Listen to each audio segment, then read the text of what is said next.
Welcome to UCF Knightline, your source for UCF sports and former player information.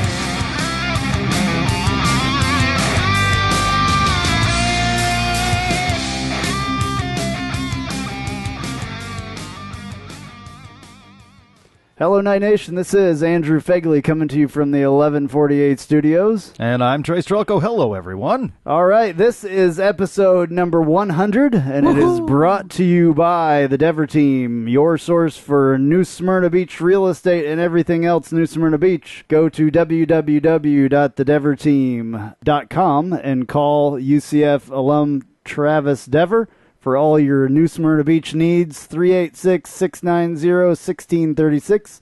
386-690-1636. Trace, it is episode number 100. Congratulations. Wow. Did you ever imagine? I did not. What was it, spring or summer of 2014 when you launched this podcast? Yeah, something like that. So, It was all June. a blur. It was June. In the dead of summer. You launched it in the dead of summer. I know, and I don't even remember what we talked about, to be honest with you. It was so long ago, but this is how it went right here. All right, welcome, Night fans. My name is Andrew Phegley, and to my left here at the 1148 studios is... They call me Troy Andrzak. Welcome to Knightline. All righty. So... Our plans here are to be a weekly podcast, and we're going to go through, different things every week. But most general, we're going to talk about the game from the last week, and we're going to talk about the upcoming games. We're also going to talk a lot about the NFL draft and the players. All right, well, that's enough of that because, it was all and, it's not an easy thing to do, all of this. It is not. That was pretty, that was like when MTV debuted in the very first moment. I don't know right about there. that. But you think of how many things have happened since. Post-game live, and Knightline Now, and all of the guests. There's lots and lots an exciting moment right there. Yeah. It's come a long way. It has. I've learned a lot. I've learned, so much as far as that goes. So it is totally 100% different now, I believe. I still say every once in a while. You edit most of them out I cut most of the out because, it's funny. I was thinking back at this, and I have this real hate for the thing, and I cut all of them really out, and I really try not to say it. It bothers me so much because somebody wrote, it was the first comment I think on the message board after I did that. It was that's what somebody wrote. Oh, really? Yeah, and I was like, okay, and I'm extremely self-conscious, especially at that point of doing that, and so it really, that freaked me out. Wow. And so I took that to heart. Whoever it was that wrote that, I don't remember. Maybe it was Brandon Helwig. No, it wasn't Brandon, but somebody did, and so I have taken that to heart, and I've learned to hate and I cut it out of people's. Coach Frost says it constantly. I did not realize that you edited out Coach Frost. I do sometimes because he says them really bothers you. All the time. It's after everything that he says pretty much is the next thing. And so, yeah. Anyway, yeah. So that's an interesting. Well, we have a really big show for you this week. It's a very long show. Don't tell people that right off the top. He was the driving force behind the UCF Sports newsletter back in the 80s and 90s. Kevin Reis stops by Knightline, and we would not be where we are without Brandon Helwig. I just mentioned him, the publisher of UCFsports.com. He's with us too. Major milestones for men's and women's basketball, 20-win seasons. And how about that proposed lazy river UCF making headlines all over the country? Have they picked it up? I haven't really. Oh, looked. yeah, I've got some things we'll talk about. Oh, really? Yeah. Wow. Cosmo. Hey. Cosmopolitan. Really? Yeah, we're in Cosmo. Wow. That's interesting. And we're going to, of course, continue reminiscing about the first 100 episodes, a little trip down memory lane. You've got some clips that... I think it's interesting, by the way, that for all of the guru that you are on all of the board here, that you saved not one of your bloopers. Well, that you do an entire show, a 2-hour show. It's interesting archiving all of this. Number one, I have every episode here, I just said, Fire up that message board. oh, boy. There I go again. That's funny. But I have every single episode, and I wanted to go through and get more stuff to play on this. And I thought I had some bloopers of mine saved. I have a couple of yours that we could just throw those in to make you feel comfortable. Well, that's good. It does, because you're the more professional at this type of thing. Had a professional career in this, so yes. So my bloopers, honestly, are R-rated or this is or probably X-rated. True. Yeah. So I think that's why most of mine did not, or any of mine didn't get saved. This because is probably true. I would have to bleep every single one of them. Yeah, I still like to hear those bleeped. I'd love to hear the bleeped out you getting through news and notes at the end of the show. Yeah, well, we do have some trouble. Both of us have trouble doing that sometimes. The names are a little difficult. The names are very difficult, absolutely. But we have some other stuff coming up as far as that stuff goes. And I heard mention, it's hard to believe that there was somebody sitting next to you before me. Absolutely. But there was Troy. for several episodes. Troy. Yeah, you heard mention of him right off the top. Right. Should I play a couple of those things now? Yeah. So some of them are kind of funny, actually, because Troy Ondrzak, he was going to be here tonight, but had some issues coming back from the soccer game. I guess he took the Sunrail, and that I wisely did not take Sunrail. And how about Orlando City's debut, 1-0 win over NYCFC in their brand new home? Haji Berry, UCF's own, comes in late as a substitution. And the goalkeeper for NYCFC, Sean Johnson, who starred for the Knights way back when and had a 6-year career with the Chicago Fire U.S. men's national team as well. So 2 Knights on the field at the Orlando City game. Awesome. Very cool. All right. So Troy and I attended a lot of football games together, and this one, I drank a lot during the pregame tailgating festivities, and this is how it gets kind of explained on the show. Come on. It literally looked like I brought in a homeless person because he had that beard, which you can grow a beard in like 9 minutes. Yeah, so I had 13 days. He smelled of alcohol, and he walked in. It wasn't quite a straight line. Oh, come on. It was. It was not out of control whatsoever. You were not out of control. I was having fun. I had a good time. So Troy used to make fun of me a lot, and, it was fun. It definitely was fun. It made the environment fun. Here is another one. We used to argue. He used to call me old all the time because he's a couple years younger than me.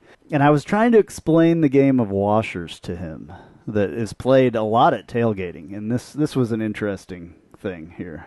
I'm actually serious. There's quite a bit of talent up there. Do they play washers up there? What? Washers, the game Washers. Forget it. Your generation played some weird games. Dude, there were some people playing Washers the other day for tailgating. You've never played Washers? And you're from the South. Clearly, you have never look at my played face. Washers. Okay, is that when you used to wash your clothes in the creek? No, it's when you take a washer about the size of a silver dollar and you throw it into a little hole, and it's 10 times more fun than cornhole because the hole's way smaller. And it's a little washer you're throwing in there, and it goes pink, makes a good noise. It's fun. It's a fun game. Wow. All right, we will let you go on that one. I'm going to give you a stick to dig in a hole in the ground. Seriously, some man, washers. You need to check it out.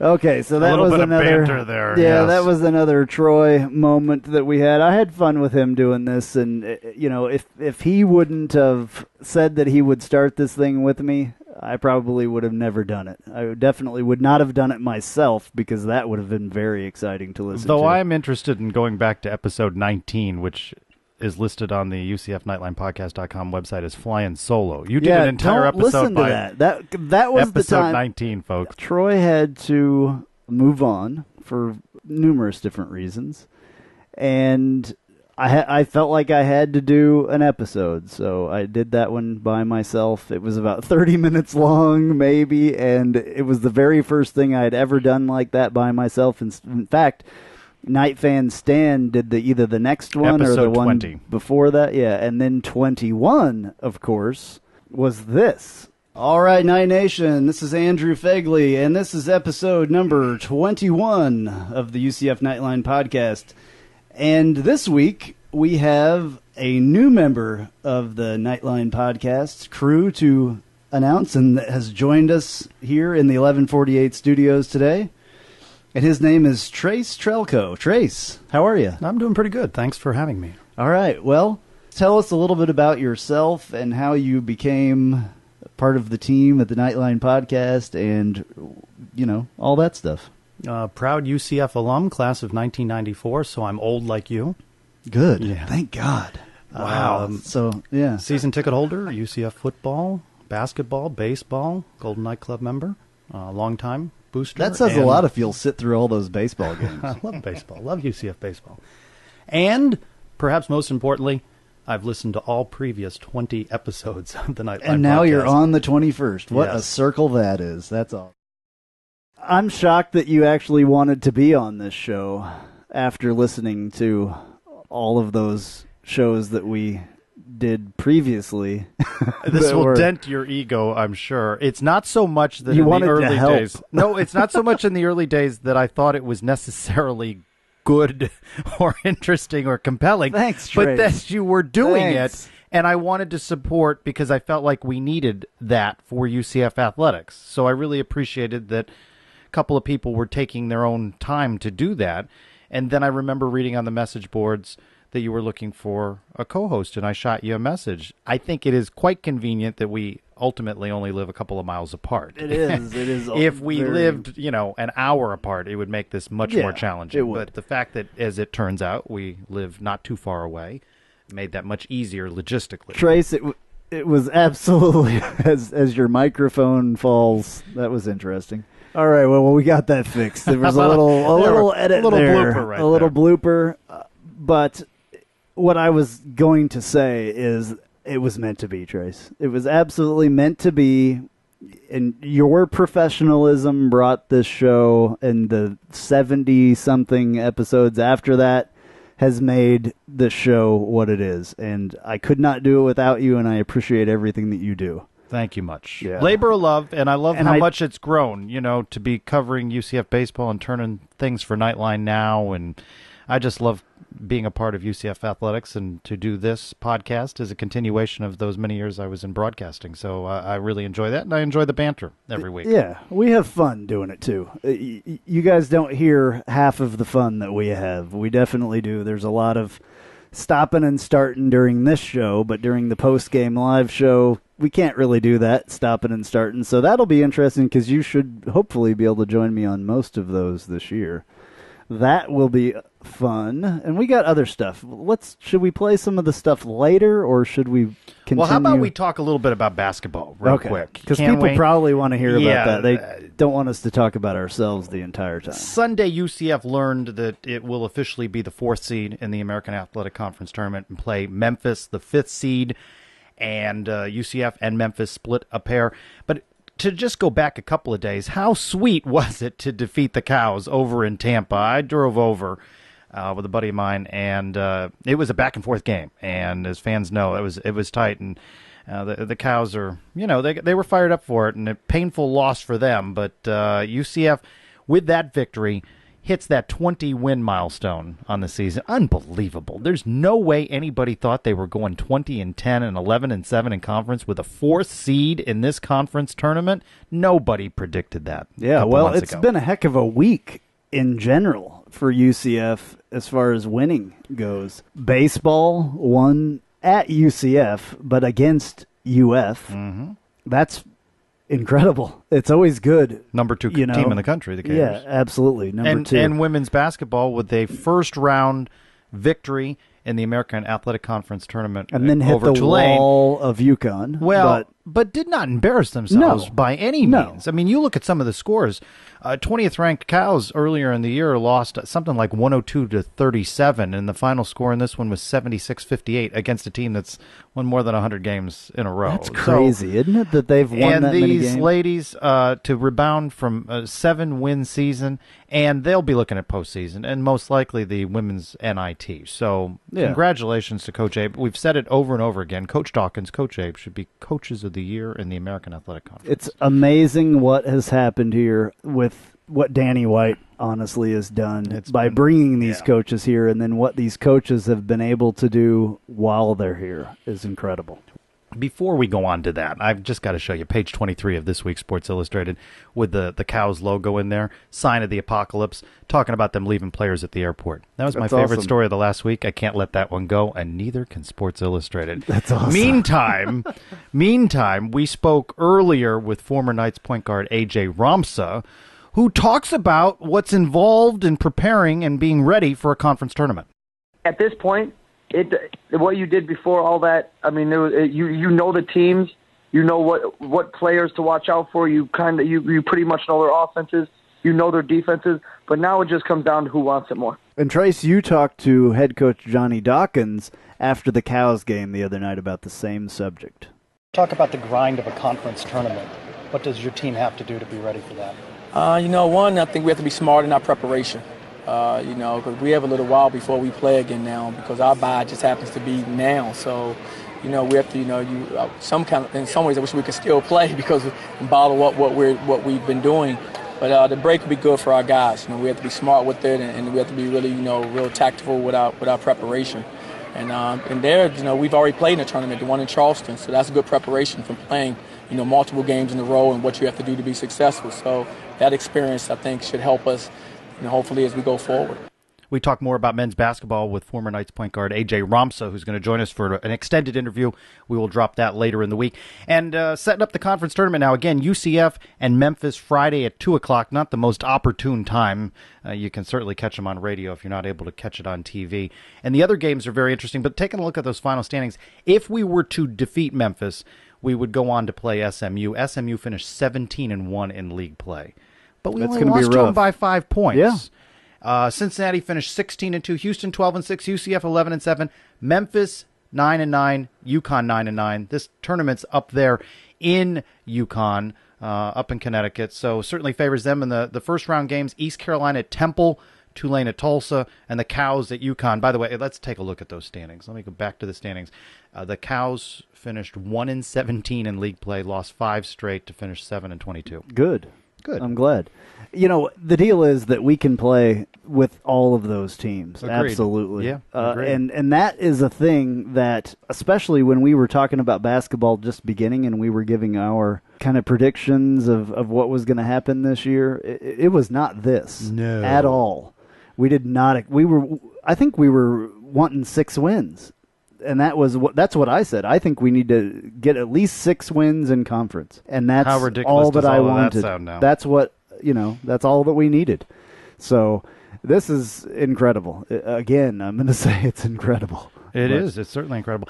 A successful season for women's basketball. It's certainly not over yet, but they're running the conference tournament's over. They lose Sunday to UConn. UConn 31-0, UCF now 20-11, 78-56. But by no means should UCF be embarrassed by that. They defeated Tulane in the first round of the conference tournament. I mean, tremendous season for them. Now 20-11 overall. They were 9-7 in league play. Congratulations to junior Elia Gregory, named American First Team All-Conference. Senior Zakira Lewis, third-team selection. And now they await what will be news, no doubt, that they will see postseason play in the women's NIT. Who would have thunk it? We had talked a week ago, episode 99, that we were both at the UCF season finale in basketball when UCF defeated Cincinnati, and they showed that promotional video. We talked just briefly about it during last week's show. This one where Ken Dixon with a $5 million donation and Danny White's, the whole vision and the Rise and Conquer initiative. The Lazy River. The Lazy River. Cut to the chase. The Lazy River, which generated, I know UCF loves this, right? They love all the headlines they get from on-field Cosmopolitan, cabanas. you said. Cosmopolitan. Their headline was, maybe consider applying to this college, which is adding a lazy river for student athletes. That was the headline on Cosmo.com. But we don't know what it's for yet. We know that there is Recovery Cove or something like that. Oh, really? So it Center? is for the student athletes? Student athletes. Really? So we're not, as fans, going to be able to partake in the Lazy River? No, well, that's not fun. They need to build a water park for the fans. Imagine tailgating with a water park after the concert and everything else. You say that, but I sent you a message during the week. Do you remember when we were talking about some of these changes months ago? Mm-hmm. And I joked, that they needed. You did. You said it on here. They needed some sort of lazy river or waterfall. Now, I'm not saying they got that vision from me, and I was just making fun. I don't know about that. The more scathing headline came from Orlando Sentinel columnist David Whitley, who the headline in that article is UCF's proposed lazy river, a sign of whacked out times. They didn't hold back there. It is a little bit of whacked out time. But it generated a lot of buzz and a lot of headlines, and they're $10 million on to their goal of $25 million, and it is the name of the game, isn't it, in athletics? It is. There's waterfalls in the University of Alabama, and they're proposing all sorts of things everywhere across the country. It's amazing what schools will do to attract athletes. It's also amazing what schools will do to get people to come out and watch the games, personally. You see it in the pros, what they do, and they build these stadiums. You see it in Jacksonville right there. They built the swimming pools. pool, yeah. And those pools are cool. I mean, they're very cool, but I don't think if you talk to anybody in any of those swimming pools, they wouldn't know a thing about the team or the game. No, they're just there hanging out. But that's what they want, that experience. They're there, and they paid to get in there. They paid a lot of money to get in there. A nice price to get in there, absolutely. Well, we've got Kevin Reis coming up. We've got Brandon Helwig coming up. We're going to talk a little bit about UCF baseball and basketball. What other, though, 100th episode memories do you have? Do you have a favorite guest or a favorite interview? Brandon is one of probably the most frequent guests that you've had. Yeah, and I think he was the first interview, but the first player interview I think that we did was Quincy McDuffie. Quincy McDuffie. And that's right. I was a big fan of Quincy McDuffie. You know, there's news about Quincy McDuffie coming up. He's now a member of the Cowboys. Mm-hmm. The Dallas Cowboys played in the CFL for a couple of years, numerous different teams up there, and destroyed up there, like absolutely destroyed. He was the top CFL kick returner and all that stuff, and now, finally, after all these years, the Dallas Cowboys have taken notice, and he is a member so far for the upcoming season as the Dallas Cowboys. So I mean, a lot of guests, a lot of football guests. We've had basketball guests. I mean, to have A.J. Rumson now, Kyle Israel. I love when we have Phil Steele on. My personal favorite, though, I love the story, though, that there was a delay, that the officials didn't show up for a volleyball match one night. And I wanted to see the unveiling of the George O'Leary statue. Yeah. You remember this now? Yeah, absolutely. And I wandered over there because it was going to be 20 minutes, 30 minutes. Right. And I wander over there and I start to see people leaving the towers. And then I see Coach O'Leary's wife. And I'm like, he's still here. I'm fumbling for my phone.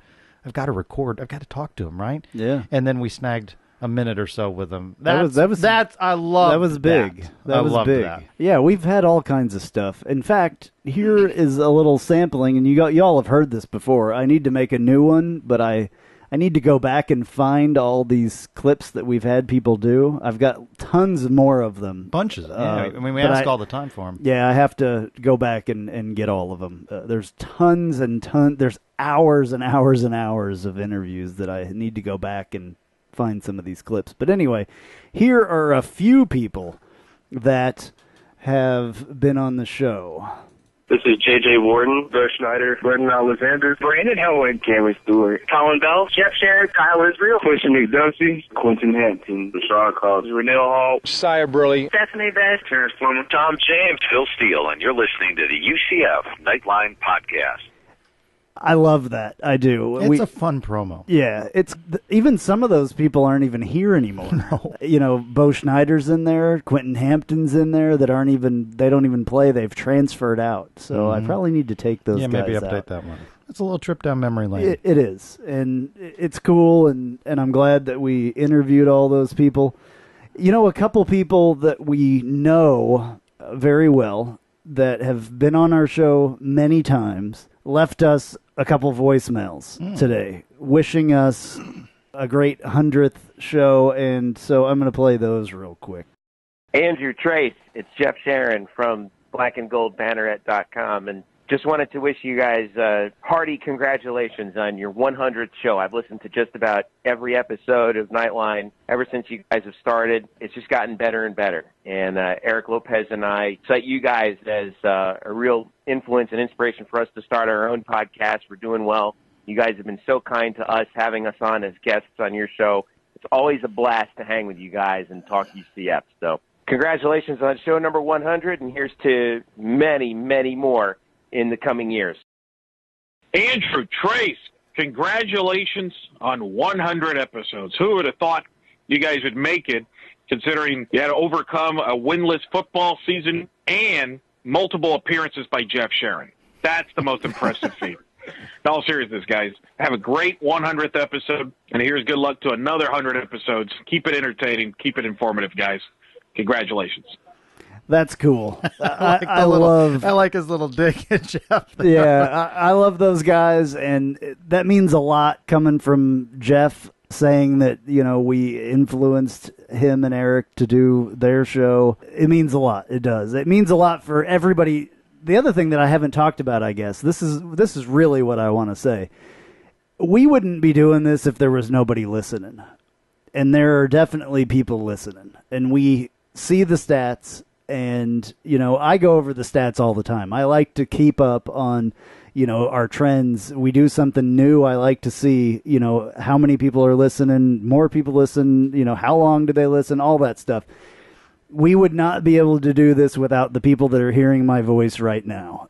You guys, you're the reason we do this. We don't do this for our health. We don't do this for fun. No, we have fun. Well, you know what? Yeah, I know what you mean. But it's much more of a job than people realize. We spend hours and hours doing this, but we're doing it for you. And I greatly appreciate you guys listening. And hopefully you guys, will keep listening and tell your friends and all that stuff. Well, and it's funny through social media and Twitter and the conversations each of us have with different people on the message boards and the like, people we've not necessarily met. In some cases we have, but Jessica up in Maryland, who's a big fan, and now Night Bengals up there, and people we know only by their names. Chris in Canada. Canada. Yeah, absolutely. And is it Chris also in California? Yeah, he's moved to California now. Yeah. And there's lots of... I think, and I said it earlier, that I supported listening to the program because I felt there needed to be support for something like this. So to hear that there's another podcast, I remember saying to you, as long as we're the only game in town, that's fine, but I wish there were 12 more. I want people talking about UCF all the time, and it's a completely different vehicle that Jeff and Eric do. They dive into different things, and I think that if you listen to both shows, you come away with a more well-rounded perspective of all of the different Absolutely. sports. What we do is different. There's definitely different things that happen on each show. The other thing that I don't know if people realize, people listen to this show and all of our different things that we do worldwide. And it's shocking to me, to be honest with you. It's shocking to me to see how many of the hits and clicks and stuff come from outside of the United States. That's awesome. That makes me feel great, knowing that there are people that want to hear the information that we're giving, that maybe in some of those countries, it may be the only thing that they hear. Yes, there's a lot of stuff that you can get nowadays, but it's awesome to know that there's somebody in, India is one of our big ones. There's people in India that are listening to this, because I'm sure there's UCF graduates everywhere. A highly we've technical heard from school folks that are everywhere. And, the people are all over the world. So, connecting to not only the students, the fans, but alumni as well has been so rewarding. And I forget it too. When you're out covering something and you're interviewing Coach Lovelady and you're getting a soundbite, we're a conduit for folks that are all over the place, and It's part of that conversation. And when we talk here, I do think of them from time to time during our conversations and our interviews. What would they want to ask a particular person, and just being a part of that conversation. And we really are able to engage with folks with social media as well. And you all can always, and I wish that people would utilize this a little bit more. I have a phone here that accepts voicemails, and that number is 407-401-9184. It's the same number for call-in for post-game live, 407-401-9184, and you can call and leave us a voice message anytime. I don't pick up that phone, but you can definitely call and leave a voice message saying you want to hear us maybe talk to this person, or you want to hear us talk about this, or whatever, from anywhere. Also, our email address it's trace@ucfnightlinepodcast.com, and it is andrew@ucfnightlinepodcast.com. Please utilize those things a little bit more. Tell us what you want. We would greatly appreciate that, because it'll just make it better for everybody. If you were to build a Mount Rushmore for the people who have covered UCF with nearly unrivaled passion, our next guest would be the first face carved in stone. He's Kevin Reis, who logged thousands and thousands of hours covering the Knights for the UCF Sports Newsletter from 1986 to 1994, a booster club publication that mailed thousands of copies to subscribers in 33 states, and he still has a copy of every issue. Kevin, thanks so much for stopping by Knightline. Hey, appreciate it, you two. And I fully appreciate what you two are doing now. And remembering the times back then, it was so enjoyable because UCF being such a young program, everything that anybody did to get involved and want to help market them or put some spotlight on the program was so greatly appreciated by everybody with the program. And once you establish rapport with everybody there. Basically had carte blanche with every, coach or player or whatever, and that was just unbelievable access and fun for me. Yeah, the times have changed a little bit. It's not as easy to get to these guys. You've told us in the past some stories about you and the old football coach. I think it was McDowell at the time. Is that correct? What happened is back in the late mid-'70s, I went to a UCF basketball game. Back then it was FTU, and watched Bo Clark sink a half-court basket shot to win the game for which was then FTU. And I said, all right, hey, this program could be a lot of fun to watch. But then when UCF started getting football going, and so I got interested there more so. And then when UCF hired Lou Saban and Bill Peterson was an athletic director, and he hired Lou Saban. Lou Saban, to me, he had come from the Buffalo Bills, and where they had O.J. Simpson, and I was a gigantic O.J. Simpson fan. So I thought, hey, UCF really wants to move forward. So I'd come out and I would be talking to them, and once you establish a rapport with people and they get trust in you could basically. I had carte blanche with everybody, and then eventually. We got into when Coach McDowell took over then as a football coach. I started talking with him quite a bit too, and I got to be so knowledgeable about the program because of the coaches being so accessible that I started just writing down some of my stuff and telling people at work, and it got to be where people begged me for more information. So I had a little, one of these original computers, I think we had like 75K of memory, and I started typing things down, and I did that for about 4 or 5 kind of issues, handing them out to people and showed it to Coach McDowell, and he said, hey, how about you doing this for our UCF booster club? And I said, all right. And so he gave me a lot of support, and like I said, it became such a good situation with everybody that, and because Coach McDowell was so influential on the sports program, I guess, like I say, I just got involved with every program and every coach. I mean, I'd have everybody's telephone number. If I was doing something, I could call like the baseball coach Jay Bergman or the soccer coaches Jim Rudy or Bill Barker and that stuff. If I wanted some updated stuff on soccer, because back then, soccer, Michelle Akers was probably one of the, she was like the Michael Jordan of soccer in the history and that stuff, and she was just an incredible player for us, and so we had good athletes, and we had outstanding people to deal with and coaches, and I'd go out there and, like I say, I'd just walk into anybody's office and sit down and start talking with them, and they'd give me their full time and support. So, I mean, just like I've told you before, I would even I'd walk out there in the evening after work. I'd go out there and walk in on any one of the coaches.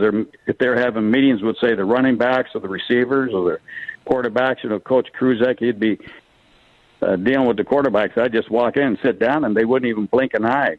I mean, that's the type of rapport I had with them. Or the ones that were really awesome is when I would Coach McDowell said I could sit in on recruiting meetings, and you hear some of these things about people saying they football program and they go out there and they go to these fantasy camps camps or something like that and pay a lot of money. Well, man, I had sit in on recruiting meetings, and to me, a recruiting meeting, it's just so incredible what's being said and negotiated amongst coaches and that stuff for different players. And that was entertainment to me. But that was kind of my reward for doing a newspaper, that McDowell, let me do stuff like that. So I just had tremendous opportunity to enjoy something like that. And so doing a newspaper once a month for all those years was just an extreme pleasure. Well, back in the day and back in that time, I served for a while as sports editor of the Central Florida Future, and I just remember that publication being a must-read, and the part of it that I most look forward to was your column. Talk about that column and how many little tidbits of information you would pack into that space in each publication. Well, the funny thing is, when you print something, you only you want to set goals of how many pages you want to do in that stuff, right? And so my first 2 to 3 years, I did everything myself. But then I met somebody at the UCF baseball games named Scott Williams and his wife, Kathy Williams. They both UCF graduates. Their kids would be out there at the baseball games with my son, and they'd fool around. And while we were watching the baseball games, well, he started helping me with the newspaper, and he had certain responsibilities, like he was our baseball expert and that's, but they did the layout ended up doing the layout for the newspaper after I typed stuff up and that. But it got to where, my column was called Reis's Pieces, and I would sit there and like I said, I would sometimes, when I'm trying to get it ready to go to press, I'd always wait for the last minute to get the most updated information. So it wouldn't be unusual for me to call one of the coaches at their house, like Coach Bergman for baseball. I'd call him and say, "Hey, Coach, I'm writing Reis's Pieces. Give me some scoop, something to." And man, he would just start rattling off stuff left and right. Or I'd get what Coach call Coach McDowell or something like that. Say, "Coach, I got to have something in here. Just getting ready to run the press. Give me something." And so he'd give me. So across the board, I could do that with. I had coached Joe Dean for basketball, and then for many years, I'd talk with him, and the same thing. So the funny thing is I would get there typing away, and my layout guy, Scott Williams, every once in a while he'd call me and say, "Well, how big is it getting? Because we only have X amount of room." And I'd say, "Scott, geez, I got such good stuff here, man. I need more room." So he'd call me back and say, "Okay, here, we moved around some more stuff.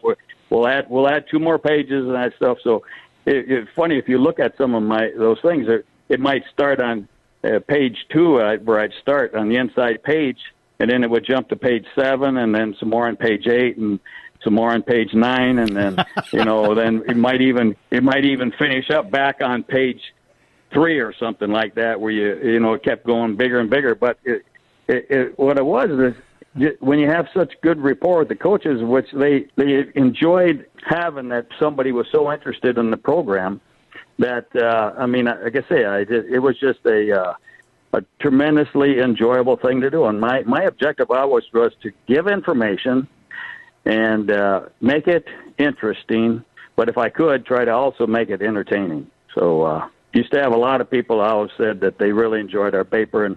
And by the way, you're talking about the Central Florida Future. I used to go over quite a bit to the where it was located, when it was located on the campus down by the big water tower. I think there was a trailer there. Yep. And talked to some of the staff in there, and so I always had a good rapport with a lot of the people in there too, and I always picked up a copy of the Central Florida Future and would read the articles, what they have about the sports program too. So appreciate what you guys did too. You've been around UCF for so long, even since before it was UCF. Talk about what the differences are and how far UCF has come since that time. Well, I think the biggest thing that is, again, when I first started watching UCF, again, they were playing basketball at Winter Park High School gym. Then we went to the on-campus gym, which was fun because we had great rivalry games between us and Rollins. And, there was times 2 weeks before the game, you would go to a certain spot on the campus, and a lot of times the lines would be 2 hours long for you to get a ticket to that game. So, I mean, they were always sold out and jam-packed, and whether it was at Rollins or at UCF, we would I remember there would be so many people crowded into the building that, sometimes the fire marshals would come in and say, okay, unless we get aisles in certain spots, we cannot get the game to start. So, I mean, you were so tightly packed in there. I mean, those games are so fun and that stuff. And then, then we moved into the new arena, which, unfortunately, when they kind of like some architectural problems with that, where we had a garage door down at one end and the upper deck seats were kind of flat. So even though it was brand new, it was kind of a bummer for a lot of us. So we went some ups and downs with UCF, but I think one of the when we had a unique set of circumstances come about when our athletic director was Steve Orsini when he was here, and then we had to talk about the downtown. They were expanding the Citrus Bowl, and they kind of told us, we'd have to find a place to play. And I mean, things fell together. Orsini, athletic director, his background was in accounting, so he put together. Their team came together, and the on-campus football stadium, you guys, it's got to be one of the most important aspects ever to the history of our program, because I really think that, when they did that, we built the new arena on the campus now, the CFE arena, which is so nice, all the dormitories, all that stuff. I mean, that took us from the dark ages into the whole modern era of UCF sports that we're now enjoying. So that was such a key moment when that all came about and happened. And I mean, my tradition now is whenever I leave the football stadium, I go and I touch one of the girders just to know that it is existing there, because just a few years before O'Leary was hired, when there was a Booster Club meeting in Winter Park, a UCF Alumni Association meeting, and I remember Coach Kruzek, who I really liked, he was our head football coach at the time. Somebody asked him at the meeting if he ever thought we would have an on-campus football stadium, and he said not in his lifetime. So, for us to go from that statement to just 3 or 4 years later having Coach O'Leary and getting the on-campus football stadium built was just like a miracle to a lot of us, Well, just as you said of Coach Kruzek not thinking that he'd ever see that, can you even imagine all that UCF has grown into from the days when you covered it, and those great rivalry games that we had with the likes of Rollins and Stetson, to see now that UCF is competing at the levels that it is, especially in basketball? What great games both the men's and women's teams are playing this year, from those humble beginnings in the education building to this, and from the off-campus football stadium to the on-campus. I mean, the facility changes, just the growth of the program. Back in the day when you were covering it full-time, could you have ever imagined that we'd be talking about UCF sports that look like this today? Well, there was a lot of us, well, your statement's probably correct. However, there was a lot of us who did have a strong feeling for the area that we lived here and the campus, and always hoped that it would be something great. In fact, our first football coach ever, Don Jonas, he worked for free, him and his staff, for the first 2 years of the football program, and he always would say that the future of UCF football and that stuff could be really outstanding. And so there was always the dreamers with UCF who felt that we could really be good someday. And again, when Dr. Hitt came on board, remember his basic premise, his guidelines that he set up was to make UCF one of the leading metropolitan universities in the United States. And and at the time, I remember when he was saying stuff like that, I'm thinking like, wow, he's definitely a dreamer, and we're so far away from something like that. But a lot of people looked at UCF as being like a UCLA or USC East, like a major city. Orlando area becoming a major city, and because of the state of Florida and our location and that stuff, and that we could be that way. So it's not been a easy path for sure, but it's been a path that a lot of people have behind the scenes have been dreaming about for years, and exactly what you're saying. Just what's happening now is stuff that people had hoped for a long time, and we've. I say all the coaches and athletes and people have been involved with the program. All the all the time and effort everybody put in. Believe me, I always appreciate everything everybody did along the way to get to where we are today, where now we're just, just one step away from being in, hopefully someday in a major conference and competing for national championships. And right now, what's lately has been happening with the new athletic director, Dr. Danny White, and the new coaches and things like that. It's just, again, it's one of those things you think, hey, geez, we have a real good situation here. For at UCF. For Knightline listeners who follow the message boards, in particular those at UCFsports.com, they know you to be a regular poster. Can you imagine living and doing what you did in that era of the internet and the websites and the message boards, the content that you produced in your era, but having all of that technology and all of those means at Brandon Helwig's disposal? Can you picture yourself in that era? I often laugh at a lot of this stuff because, Brandon does such a fabulous job, and same with like you guys. You have all, you can do your interviews, you can post your podcasts and that stuff, and we can start listening right away, and you can have such up-to-date stuff. When I was doing it back then, is like I said, I was basically, the computers back then were just kind of the fancy typewriters is all they were.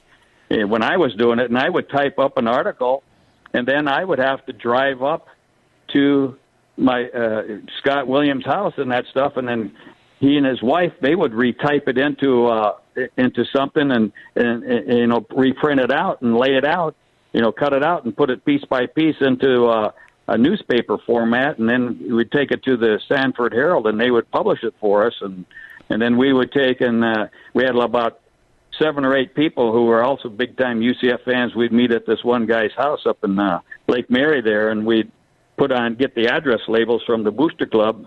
Like I say, we had about 3,000 address labels, along with our people who are subscribers in 33 states, and we'd put them on and that stuff, and then drive them over to the post office, and I would head out to UCF campus with about a couple thousand issues or more in that stuff, and start putting them around the campus and that stuff. And so, logistics wise, I remember when a friend told us that he could actually get one computer to talk to another computer, so I wouldn't have to drive up to Scott's house to give him my hard copy. That we could just actually do it over, a computer to a computer, and he hooked it up and that's up. And I thought, man, what a fabulous thing that was going to be.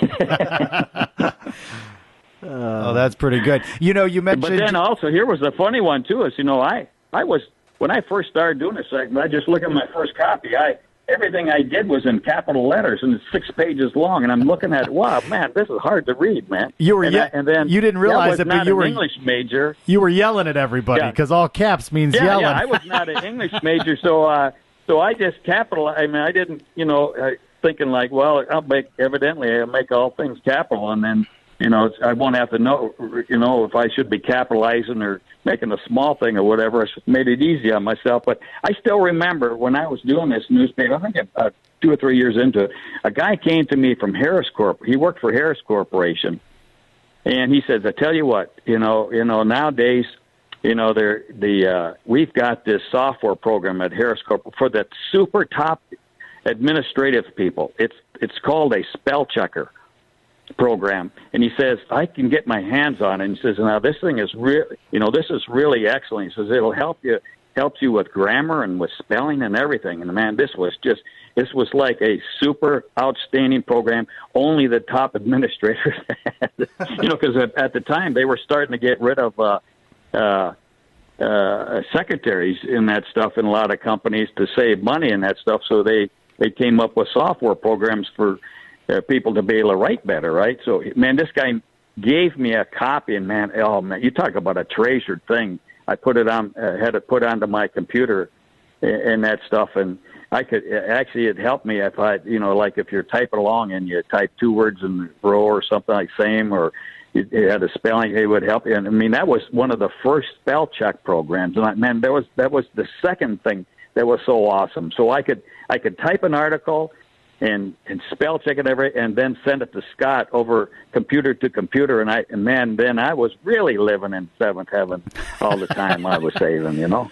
Of all the characters that you interviewed, who stands out? Who are some of the most memorable either players or coaches or administrators that you just really enjoyed talking with and doing interviews with? Believe me, there are so many, and tremendously enjoyable. Michelle Akers was one of the best athletes UCF has ever had in our program, and she was just so outstanding to watch and talk with. And she always, gave me, in every time. And Coach McDowell was just, I could walk into his office even if he's on the telephone talking to somebody, I could walk right in his office, sit right down, and just wait for him to get, and then we'd discuss things and that stuff. So that carte blanche that he permitted me to do with that, when other people saw that let me get into anybody's office. Like on a Saturday morning, before the game, I could go out to the campus and just sit in on the quarterback meeting with Coach Kruzek, and that's where he'd have the quarterbacks. They'd have to give the game plan back to him on the whoever the starting quarterback was on the blackboard, the grease board, whatever, and I'd sit in on most meetings. A lot of times I knew what the first play of the game was a lot of times and things like that. So, but,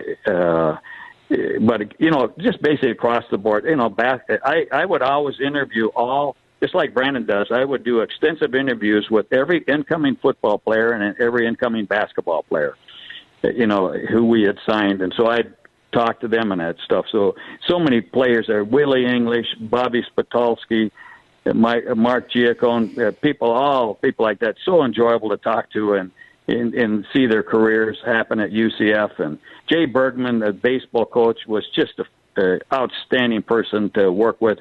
Treats you first class all the time. Joe Dean Jr., the basketball coach, he was really aggressive person and that stuff. Very enjoyable to be with but you know what? Like I said, I'd sit down with some people, and one of the nicest interviews I ever did one time was a women's basketball player who was really outstanding, and I went and did an article with her, and she was so thrilled that I was doing an article with her because people would see our newspaper and they hardly had any recognition and that stuff, that she thought I felt almost like I was like a nowadays ESPN or something like that reporter, that she was just so nice and thinking it was so awesome to be interviewed. And I thought, wow, I'm just is so nice that I'm able to do something like this for somebody that they like it so much, and that's what I enjoy for so often, is that being able to provide information to UCF sports fans and having so many people would come up to me and they'd be had read Reis's pieces, and people who I didn't even know would walk up to me and just start talking to me like they'd known me for years, and they'd be talking to me about Reis's pieces or something like that. And that was the sort of thing I really enjoyed also, is that I met so many nice people who enjoyed our sports program and throughout all the years we did it and that stuff. So, but yeah, again, getting back, Lou Saban, I met him before I was doing a newspaper, but Lou Saban was just an incredibly interesting individual. I would sit down a lot of times and talk with him and that stuff. And you talk about a guy that was really interesting and that stuff. And but all the way along the line, Don Jonas I've talked to, so many times. But yeah, I could go on and on and on with players and coaches and that stuff. But I think, Andrew and Trace, just like what you guys are doing, when you get, the more you meet people and the more you talk with them and you establish a rapport with them, you know that you can, a lot of times ask them any type of questions, because once they gain, you've gained their trust, you establish that rapport, and it just, you really can find out a lot of interesting information and that you think people would really enjoy listening to, and just like I listen to you guys do a great job with the program there with your question and answer sessions and that stuff, especially, like I say, with Kyle Israel in that. And so I think what you guys are establishing there, I think a lot of UCF sports fans right now are really appreciating that. Well, we appreciate it. We owe a great deal of gratitude to you, and you paved the way for so much that would come down the line. I'd ask a favor of you. Please consider scanning some of those old columns and articles and posting on the message board, because I think folks would get a kick out of reading your writing and your style and your reflections at that moment in time. There's such good memories for so many of us who followed UCF program either late 80s, early 90s. You were really a voice for UCF athletics and were very important to where the program would go. So we owe a great deal of gratitude to you. You paved the way for things like message boards and internet content and podcasts. If it weren't for Reis's pieces and the UCF Sports newsletter, I don't know where any of the rest of us would have come along. So we thank you for all you've done for UCF athletics.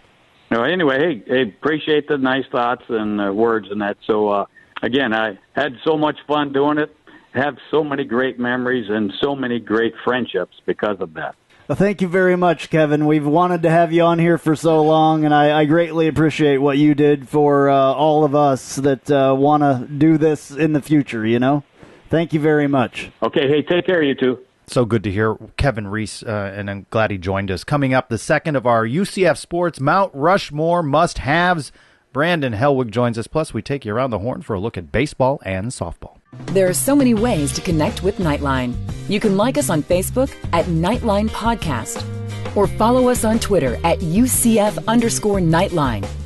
Check out our website at www.ucfknightlinepodcast.com for recruit spotlights, archived episodes, and more.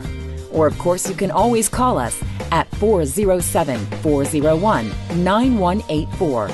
That's 407-401-9184. Listen whenever and wherever you are on YouTube, SoundCloud, Stitcher, iTunes, or tune in. Go Knights and charge on!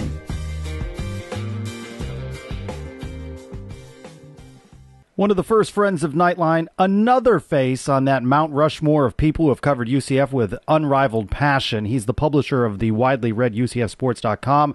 Brandon Helwig joins us now. Brandon, I was thinking I saw you at a couple of different places this week, out at baseball and over in Tampa, and I thought, is there anybody that has seen more total UCF sports games in person than you? Think about that.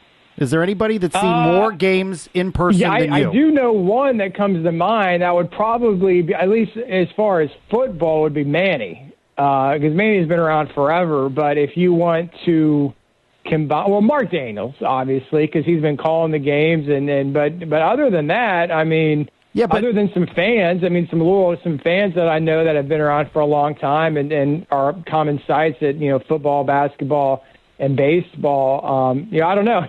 The years are starting to pile up a little bit. I was the young guy for a while, and I guess I'm not so young anymore. But it's just been a blast, over these last, 17-something years, I guess.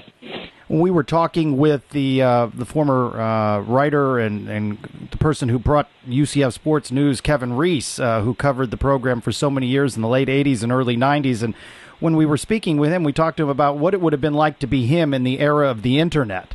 Because he was doing everything. He was typing things up, for crying out loud. 1 month at a time, he was typing things up. How much has the Internet and all of technology just changed what you've been able to do? And think about how it's changed in that time frame in which you've been with UCFsports.com. Yeah, it's kind of funny. I was talking about this to someone the other day, and Kevin Reis is a fantastic guy. In fact, when I first started doing what I'm doing, Kevin Reis reached out to me, and I got to know him and his background. I mean, we're going back to probably year 2000, 2001. He invited me over to his house. He kind of, he showed me what he used to do with the UCF Sports newspaper, and I gave me some back copies of that. He was helping publish that in the 80s and 90s and everything like that. And he just has a treasure trove of UCF knowledge and artifacts and memorabilia and all that stuff. So first of all, Kevin Reis is a fantastic guy. You won't find a better representative of UCF. But it's just kind of funny when I kind of started, just sort of had an interest in UCF football. I was in high school, and that's really when the internet started exploding around that 1996, 1997 time period. They started having different websites for things. And I found a UCF website, and at the time, I believe it was called UCFKnightline.com. It was a message board run by a guy named Tim Ball. Interesting. And there were people posting I didn't on know that. that. So that's kind of what I first started, posting, and everyone kind of, in fact, there's a lot of people that are on, the UCSsports.com dungeon today that were, active community people active in that community back in '96 or even before. I think the message board honestly may have gotten its start around '94. I wasn't around back then, but as far as a UCF presence on the internet, and guys like Clay and Lisa and different people who are still around to this day were part of that original message board. And it's funny because you go back and we're like, you can watch the game from your phone, and back then it was a novel concept just to be able to, for someone that's living out of town, you'd get in a chat room and you'd basically, maybe listening to the radio in the room, and you'd be providing chat room play-by-play, so somebody, out of radio range could figure out what the heck was going on in a game. It wasn't so simple, it was just firing up the old iHeartRadio or getting ESPN3 going or just turning on the TV. So those are some of my first memories of kind of UCF and the internet, and I remember, it was probably '97. UCF was playing Northeastern Louisiana, which is now known as Louisiana Monroe, and it was probably one of those games. Obviously, it was radio only, and I was helping out, kind of, telling people what was going on in this UCF Nightline chat room of what was transpiring. So it's kind of amazing, just technology-wise. I guess it is for anything else. I mean, you go back and look 20 years and see how much has changed, but it really has. It's really been a fun ride. Well, that's interesting. Somebody at one point, I think, mentioned that there used to be a UCF Knightline, and I didn't totally realize. And people have asked me, where'd you come up with the name? Honestly, I was thinking of the Knightline news program, and I was just trying to think of something with knights. And so it's interesting that I came up with the name, and it refers almost back to something else. So that's cool, actually. In fact, what I want you to do, and what I want maybe some of the listeners to do, if you're familiar with the Internet Wayback Machine, are any of you guys familiar with that? I think it's archive.org. That they archive old web pages from 10, 20 years ago. And I believe if you type in UCFKnightline.com, there may be an old archive of what the site would have looked like.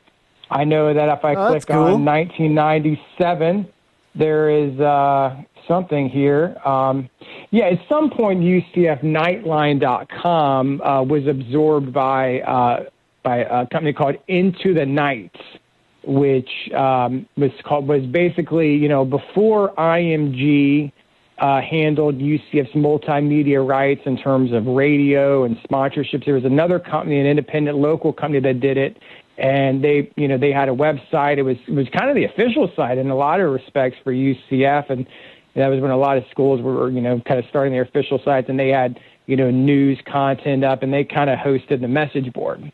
And I believe Tim Ball, who started the message board, was kind of their initial webmaster.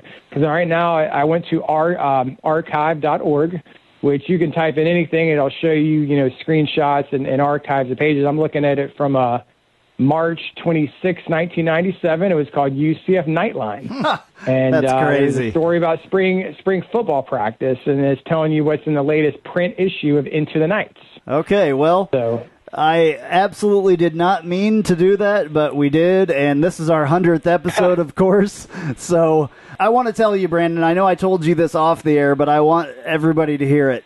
You were one of the people for me and for us, Trace coming along 21 episodes later, that really, really helped us out to be able to do this. You've let me use audio clips. You've supported us and been very, very nice about it. Thank you very much. And I really couldn't have done this without you, and I really, really appreciate it. Well, I'm very honored for you guys to say that. I've really admired what you guys have been able to do and kind of filled a niche that really had gone unfilled, in UCF media as far as having a really outstanding podcast. And you guys have gotten some tremendous guests through your 100 episodes and utilizing, a lot of people. I know Kyle Israel obviously is a big one during football season. It was cool. Most recently, talking to John Giuliano about the baseball expansion, a lot of the recruits you've had on, through the 100 episodes. So you guys are doing a really great job, and it's just an honor for you to say that about me. Thank you. Appreciate it. I know through the years, I look back, I save ticket stubs, I save media credentials. I probably really shouldn't, and I have boxes of these things. Are you much of a collector? Do you hang on to your credentials? Oh, absolutely. I save and acquire anything I can get my hands on if it has to do with UCF. I'm just looking around my office right now. I save everything as far as media guides and credentials and just anything. I get on eBay and I try to jump on if I see an old media guide on there. I'll buy it right away. I still have quite a few that I need. As far as that goes, I've seen some copies. I'd love to get inaugural year program. 1979 media guide. I've seen some photos. I know Joey DeSalvo, Joey D, who posts on the board. I know he showed me a copy of the first game program down at St. Leo, and there's just some Holy Grail memorabilia pieces. But yeah, I have a lot through the years, and every once in a while I'll try to pull out something and kind of post a throwback photo of something. But I try to get as much as I can get my hands on. You posted something recently. It made me laugh, and I'm curious of how long it took you to put together. But you pulled, 10, 15 years of the first recruit that committed their photo on a little bio. How long did it take you to put that together? It took me a good part of an afternoon. I was kind of thinking about it. It's one of this time with recruiting, and recruiting kind of gets earlier and earlier and earlier. But it's one of those things where it's like, who was the first, just kind of you're going back and you're thinking, who was maybe the best recruit that was the first. And I just thought it was kind of fun to go back and research. And it kind of took some time, especially I was trying to at least get back 20 years and then going by memory and everything else. And Rivals goes back to 2002, and you kind of got to do your homework and then kind of remember going some other areas to kind of figure out what happened before that. But I'm pretty sure everything was accurate from what I gather. I was checking the Sentinel archives too to see what they had. But yeah, that was just kind of fun just to go back. It didn't mean anything, no matter if you're the first commit or the last. But that was kind of fun. And honestly, it really hasn't been that great of a list. When you go back and look, I think 20 years ago, there was an offensive lineman named Taylor Robertson, ended up being a starter. He played in the Canadian Football League. Chris Welsh was a defensive end from Cocoa High School. He was, I believe, class of 2002, maybe 2003. He ended up being a pretty good player.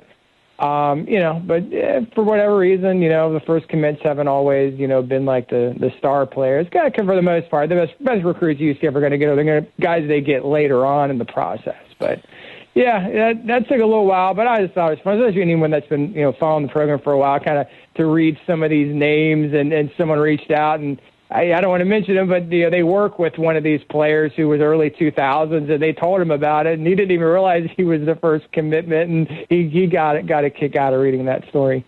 Question we asked Kevin Reis, I'll ask of you. Asked him who some of the favorite people he'd interviewed through the years, and he mentioned names that are just so important in UCF athletics history, from Don Jonas to Gene McDowell to Jay Bergman. What about you? Who have been some of your favorites to cover or to interview? Gosh, that is a really good question.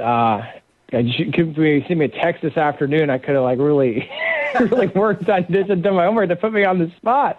There's a lot of people that I've enjoyed talking to, to kind of narrow things down. If we want to talk about football first and foremost, I really did appreciate Mike Kruzek and that staff for really, they welcomed me with open arms and were very accommodating, when I was getting my site going. And I was real young at the time and may not have known all the, how to in different sort of media things and things like that. I was 18, 19, 20 years old, and they really, welcomed me in and gave me access and were nothing but great with me. So I really appreciated those guys and some members of that staff and everything else that kind of, got me going and kind of helped me get this side rolling in the early 2000s.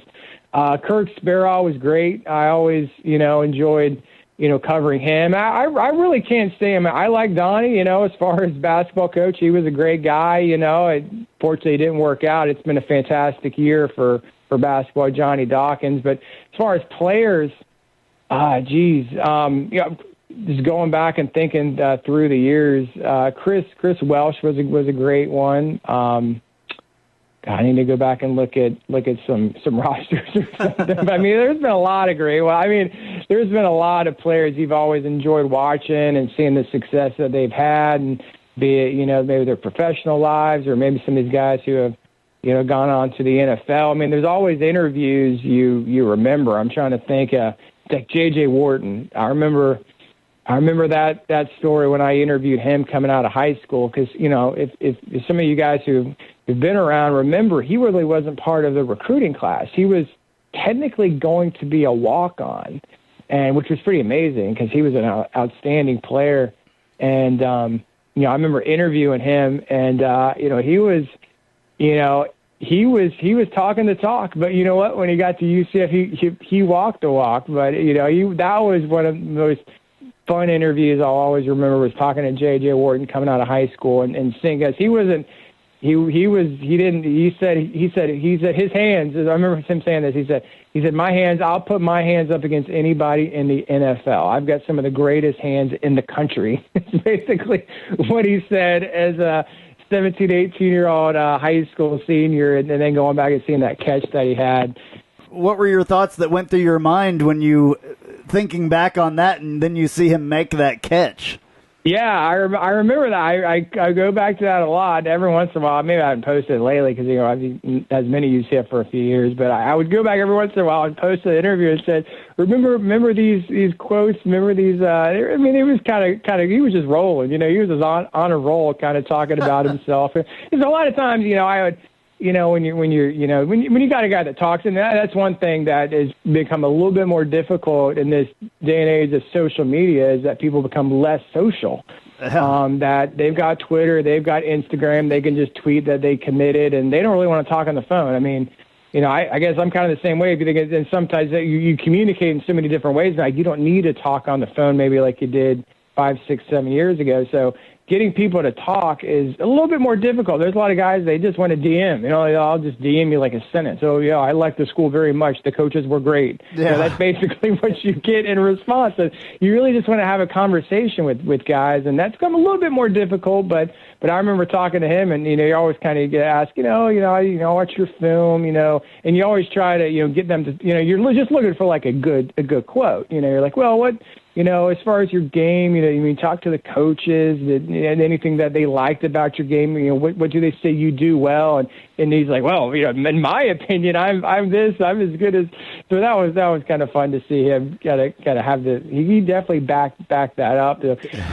Some of these guys were always fun just to follow and kind of see the careers they ended up having when you go back and think about where they came as a recruit. Like, you look at Blake Bortles and seeing just, he was amazed. I remember it was, I believe it must have been late in the season in 2013, and there was zero NFL buzz. If you guys remember for Blake, the season, there really wasn't NFL buzz. It was like, well, maybe he would, get a look, first few rounds, but it's like, well, if he's first few rounds, you're not going to leave early.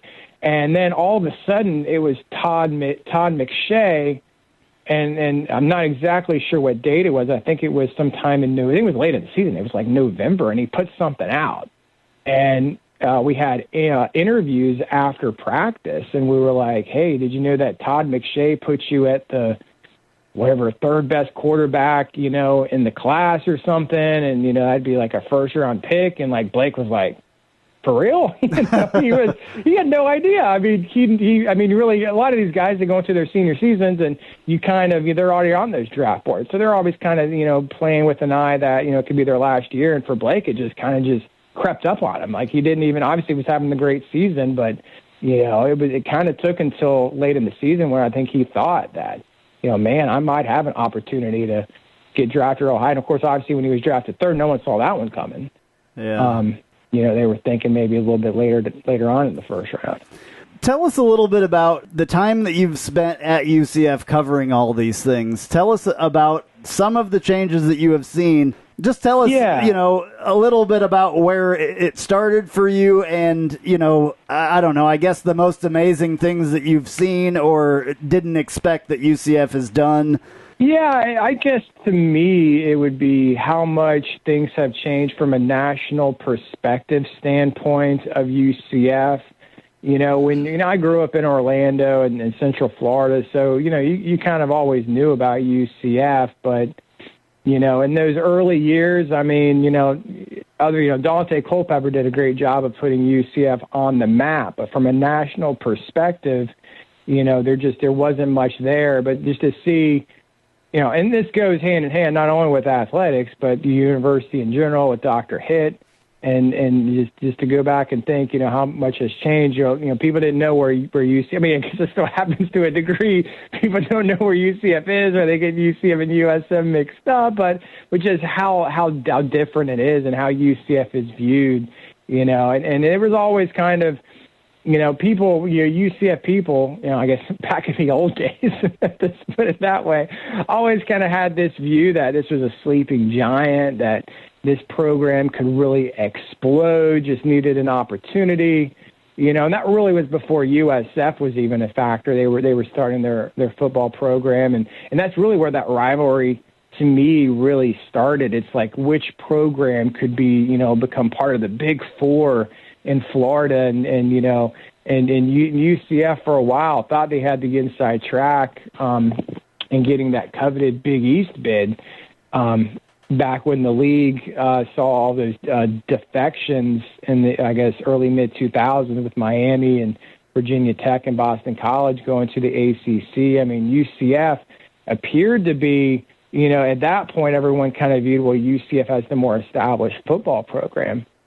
And a lot of buzz, UCF's going to get invited to the Big East. And then, I guess there were some backroom dealings, late in the process, I guess at the end of the day, I think Louisville's AD played a big role in kind of saying, hey, you need to look at USF. They're the more established overall athletics program. Look at their basketball, look at their facilities. They're actually playing in a real arena when you talk about the Sun Dome, because UCF was playing in the old venue. The old UCF arena, now known as the venue, was an inadequate facility, and just kind of all those things and all the facilities that UCF didn't have kind of, allowed USF to kind of jump to the forefront and get that bid. At the end of the day, maybe that doesn't matter anymore because, both teams are in the same conference today. But you always wonder, would things have been different if UCF would have been able to have, say, would have been in USF's place and would have had all those years in a BCS conference and would have had, more opportunities to kind of, establish themselves at a national level. But, I don't, looking back now, UCF still was able to get that bid in 2013, that Fiesta Bowl season, which, is, you hope it's not the peak for UCF football, but it's so hard to get back to that point. I mean, that was a great season and a great moment that if anyone had been following UCF for a long time, that was just surreal, that whole season and those comebacks and those wins and just being in Arizona and seeing that game come together, a game that everyone thought you basically had no prayer to win. So that was just amazing. I don't even know what you asked, but rambling on. But yeah, just to kind of see how and now when you talk about UCF, everyone knows, and whether it was Blake Bortles or just the years of now in a higher profile league and winning big games and George O'Leary. So a lot more people know who UCF is these days, and something that definitely wasn't the case, say, back in 96 or 97. With all the games you go to through all the years, how do you enjoy them? Do you enjoy them as a fan when you're experiencing them in person or watching on TV, or are you trying to balance the professionalism that you need to cover them? and as, I mean, I'll make no, I mean, when I started, I was just a fan. I was just like a fan that kind of saw a niche and kind of wanted to be, but as you kind of, I'm not going to say, I mean, you are a fan in a way because obviously your audience is exclusively UCF fans, but it's not the same. You don't really think about things, and you definitely don't act like, but you definitely don't act like a fan, and you definitely don't think like a fan. You're always rooting for UCF. I mean, so if you talk to some other, team site publisher with a more of a, journalistic background, they probably would, I don't really have any rooting interest, and, it doesn't matter to me if they win or lose, which is BS, because if you do a team-specific site, your business is tied to the team's success in large part. And so obviously you want the team to do well. You want people on your site. You want people to be happy. You want people talking about it. The worst thing you want is apathy. But for someone who's been around, I mean, I'll admit it. I'm a fan, but I don't. But when I'm watching a game, I don't really, you're it's probably no different than maybe athletic staff who have to be a little bit more, reserved and everything. I mean, I'm not cheering. I'm not, going crazy or anything. And I question decisions and, like, oh, why are they doing that? Or that was a good play. But you don't really go crazy. And I don't get emotional. Not really, as far as like, being all upset, or I don't really feel like that. I'm not like someone that's going off the deep end if something good or bad happens. But obviously you got a rooting interest, and being my background, being with UCF, obviously I want to see all the teams do well. So I guess maybe I should have said that, but I guess I am a fan. What was your major? Yeah, when I went to UCF, I already had the site, so I just majored in business, but I already was doing the site. I started the site when I was in high school. So this has been your job. This has been your job. You haven't been out doing interviews and things like that. Probably since the 06, 07 time period, where it was the main thing that I did.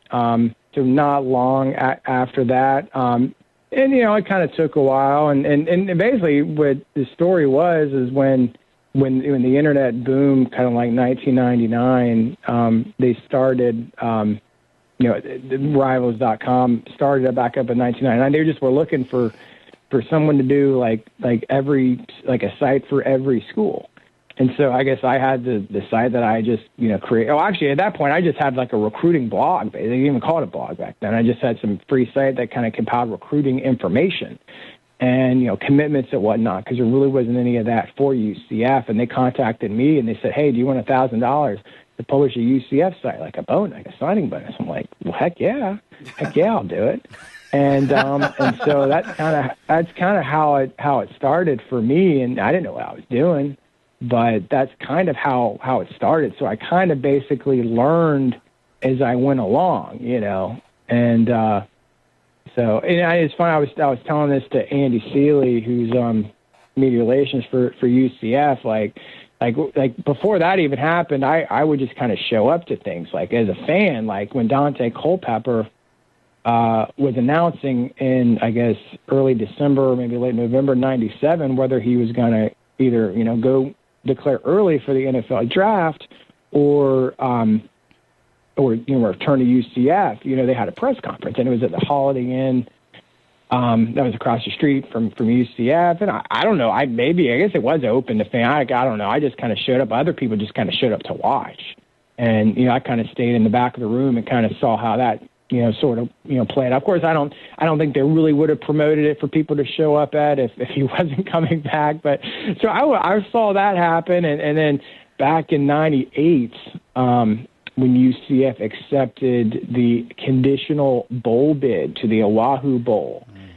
which if any of you know what happened, that bowl didn't happen. The conditions were not met because number 3 ranked UCLA lost to Miami, which was kind of having a mediocre year in a hurricane game that was rescheduled to be played. And so everyone thought that they wouldn't have, the Pac-12 wouldn't have teams or whatever for this bowl. So, but UCF had already accepted a bowl bid. And I remember, just showing up to, I guess they kind of promoted this thing as being open. I don't know. I showed up to the press conference one late afternoon on campus. It was back in the old Wayne Dench. And I kind of remember how looking back at me, like, it was kind of really small time kind of what they did. They went to the party store. Okay, you get decorations and these kind of tacky little paper things that you kind of put around maybe for a school classroom or like a party, like there's hula girls and just little like Hawaiian themed party decorations. Yeah. They didn't have a real press conference room. They basically had like this classroom, and they had a chalkboard kind of as the backdrop to an old, looking podium. And behind Steve Sloan, who was the athletic director, then they kind of placed these party decorations with a Hawaiian theme kind of behind him.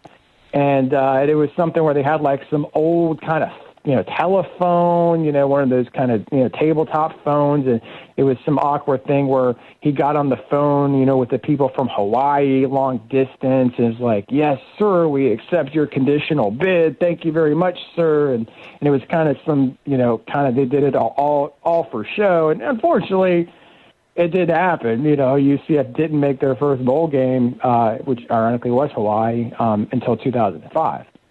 So it took quite a few years for that to happen. From party store decorations, which is one of the only games I've not been to. That just was too far and too expensive, and I did not go to the Hawaii Bowl, but I've been to every bowl game since. From party store decorations to talk of a lazy river on campus, you have really seen a lot through the years. Sky's the limit here. Really, UCF continues to grow. I mean, is there any reason to think that maybe not everything in Danny White's vision happens quite as soon as perhaps he'd like, but is there any reason to think that these things won't happen eventually?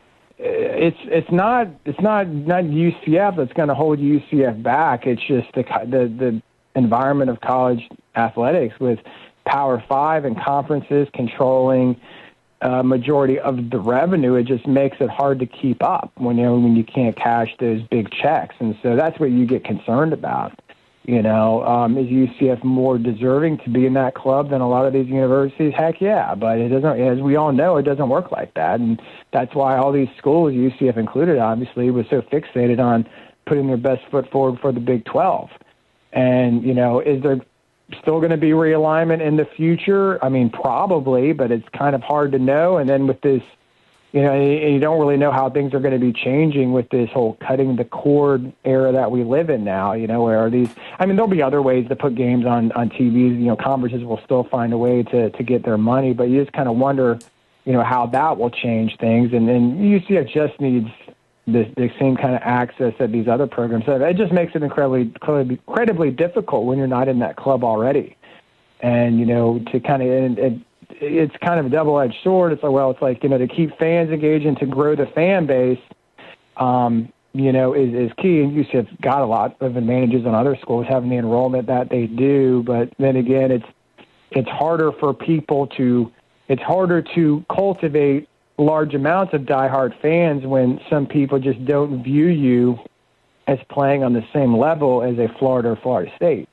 And so I think that works against UCF. So that's my concern, I guess, for the next 5-10 years when I look at everything. And that's just the thing. It would have been, did anyone really want to join the Big 12? I mean, if everything was created equal, do you really want to be in a conference with teams in Texas and Kansas? Not really, no. But, they had the Power 5 tag, and that's basically all you really want, And heck, UCF's kind of in a conference right now that's all over the place with teams in Connecticut and Texas and Oklahoma and everything else. But that's my biggest kind of concern, I guess. UCF does have a lot of advantages, being where they're located with the enrollment, being with the recruiting base they have, should always be competitive at their level. But your aspirations are higher than that.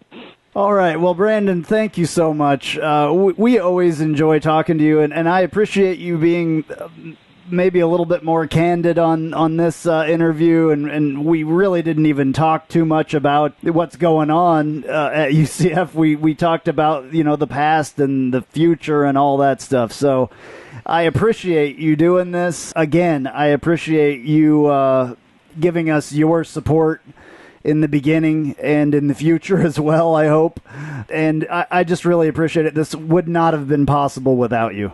Oh, thank you very much for the kind words. It's been a blast. I don't know when I first appeared. I know we were talking before you came on. I was asking, what was your first episode? So I guess it was, June of 2014. So I can't remember when I got on. It might have been a few episodes in there. I think it was. I think you were one of our first guests, actually. If not the first guest, you probably were the first guest. I'll have to go back and look. Yeah. Okay. Well, it was a blast being on. I always enjoyed talking. Maybe next time we'll talk about something else completely random that pertains to UCF athletics.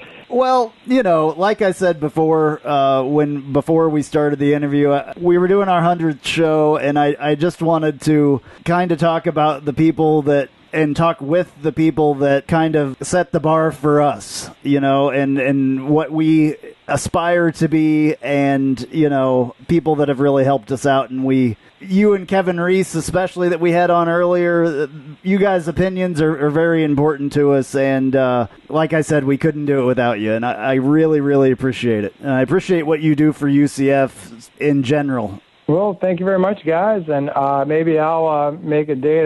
You better have me on your 200 show. Absolutely. By the way, the correct answer is episode 8.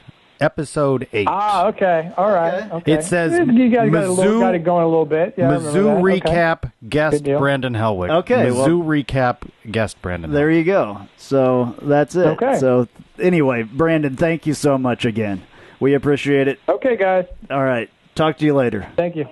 Walk-off win for UCF baseball Sunday. They sweep Stony Brook to improve to 11-1. Head coach Greg Lovelady on Saturday, starter Juan Pimentel moving to 3-0, even without his best stuff. Left some balls up, walked a couple guys. But, again, he didn't have many hard balls hit hard off of him either. So I just feel like he didn't put guys away enough. Just ran his pitch count up a little bit higher. But he competed. Really got into a groove there in the fourth inning. I thought the first 3 innings just a little off. Got a groove there in the fourth and the fifth. So finished strong, which, again, we talk a lot about finishing. So, not his best performance. But, again, I want guys that compete when they don't have their best stuff. And he did another great job of doing that tonight. That may be the Lovelady children, by the way, running around wildly at Jay Bergman Field, who, by the way, incidentally, one of those small children threw a block of ice at me after Saturday's game. I don't know what was going on there, but it in fact happened. We'll see what the week ahead holds. UCF is going to be without shortstop Brennan Bozeman for a few weeks. He injured his thumb in the Gator game. We barely talked about that because we had turned Knightline Nows during the week. UCF split that pair. The only loss this season up in Gainesville, a 4-3 loss. Pretty strong start there in the midweek games. That one in Gainesville, UCF left 13 men on base. They came back. They won pretty handily, 11-2. And now they have 2 games with Florida State. And Florida State's also one of the top-ranked teams in the country. They roll in 6:30 on the 7th, 4 o'clock, a strange start time, 4 o'clock, because the Seminoles want to get out of town and want to head to Tallahassee. And then Central Michigan rolls in for the weekend series. I'd say this to you, if they split with the Gators, who are second-ranked, and they split with the Seminoles, I don't remember, they're 5th or 6th, I think there's going to be some consideration for UCF with a top 25 ranking. And one of the polls, they're 26th, the coaches poll. So we'll see. I think there's opportunity there. The pitching has been good. The bullpen has been good. Bats are a little sluggish. And these games, Siena, Stony Brook, Manhattan, no disrespect to them, but the Gator series was the most serious series of the year, and they held themselves pretty well in that. And we'll see what they do with the Seminoles. They deserve to if they can knock off some of these, ranked teams. But we'll see. They deserve it. It's a long season. I think it's great. And conference play comes, and UCF has faded down the stretch. And they've started out strong against these type of teams. It's early. It is early. Who's on a good roll is softball as well. They had a pair of walk-off victories to start the weekend, and then they came from behind and defeated Providence Sunday. They have now improved to 10-6 on the season. Junior Courtney Rotten was the American Player of the Week. Up next, homestand continues. James Madison on the 8th. UCF also welcomes Ohio State, Delaware State, Georgia, and Mercer. That's quite the mix. for the Wilson Demarini tourney over the weekend at the UCF softball complex. So good things for softball. And, it's a young team. We've spoken with Eric Lopez before about this, who's the voice of UCS softball. And we're going to have him again. When they get into conference play. I was just talking to him about that today, actually. So he will be joining us fairly soon, I believe, in talking softball. Yeah, they'll be coming up on conference play pretty soon, and it'd be good to get a read of them. They've played pretty good competition There's so nobody far. that knows more about softball than him. No. Definitely. Taking a look at your Knightline planner, men's tennis at home. Penn State visits the USTA complex. My sister went to Florida State, so I talk a little trash there about baseball, and then she went to grad school at Penn State. So I get to talk a little trash about tennis, of all things. That's a 6 p.m. match on the 8th. Tulsa arriving on the 10th for a 5:30 match, and South Alabama in town for 1 p.m. match on the 12th. Women's tennis welcomes Furman, high noon on the 9th, then South Alabama on the 10th. And women's golf tees off in the Lady Gator Invitational beginning the 11th in Gainesville. And now, news and notes from the world of UCF sports.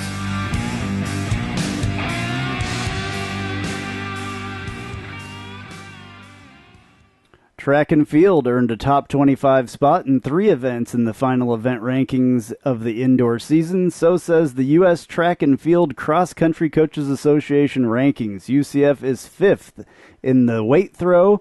The Knights are 15th in the 60-meter dash, and UCF is 17th in the 200-meter dash. Meantime, for the first time in her track and field career, Anne-Marie Blaney will represent UCF in the NCAA Indoor Track and Field Championships, competing March 10th and 11th in the 5,000-meter run at College Station, Texas. Have you noticed we talk about her every single week? Yeah, because she's good. She's awesome. Men's tennis beat Davidson Sunday. That followed a tough week on the road. UCF lost to TCU, SMU, and Baylor.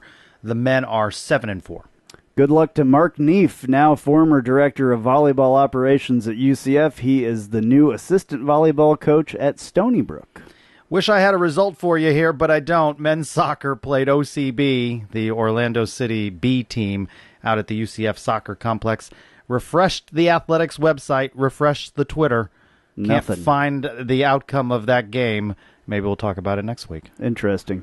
Rowing wins the Metro Cup in Winter Park. How about this one? Women's tennis, their match at UT Arlington canceled due to a travel deadline. That's interesting. I guess they had to get on a flight. The Knights were leading when it was called Sunday afternoon. They had fallen at SMU Saturday. UCF, though, 10-2 on the season. Best wishes to former UCF men's tennis coach Bobby Cashman, the new assistant women's coach for Rollins Tennis. Good to see he landed somewhere locally. Yeah. And where will Brandon Marshall land now that the New York Jets have cut the former UCF wide receiver? I hope with a winning team. It's hard to believe this, really, but when you think of the teams he's been with, Marshall has never been to the playoffs during his 11-year NFL career. Never. That's crazy. Bears, and I wonder, Jets, after 11 years, I wonder if he will continue. We'll see if he'll if land he does. something. No, there's some I've tread heard on some the tires. talk of him not. So no, I think he'll. Yeah. Okay, we'll see.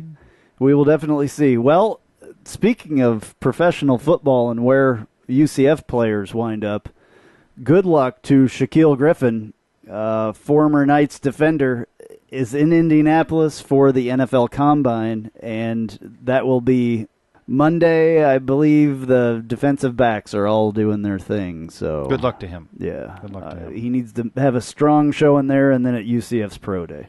You know, we've been talking about 100 episodes. That's of the Knightline podcast, the weekly show. Yep. But that doesn't count everything else. No. That number is well beyond 100. I mean, probably like 150, maybe more than 150 different items. I don't know, but if you went to, I think everything that we have ever done is on our YouTube channel, because I think I've put all of the replays of all of it on there. Well, I certainly have enjoyed the ride from episode 21 when I joined, and so glad that you started this. It is certainly a voice that is needed for UCF athletics. I hope, and I know, based on all the comments that we hear and all of the number of folks that listen, a big thank you from all of the fans who support us, and a thank you to you for all that you do. You put in a lot of hours on all of the editing of this, and it's a big labor of love. It's not the easiest thing to produce, as I'm sure Jeff and Eric have come to realize doing it a weekly grind. Yeah, so, I mean, I've learned a lot during doing all this, technically and, journalistically, I guess, interviewing people and all that stuff. And I appreciate all the hard work you have put into it as well. So to the next 100. Absolutely. Cheers. This is Andrew Phegley. This has been episode number 100 of the UCF Knightline podcast. I'm Trace Trylko. Go Knights! Charge on.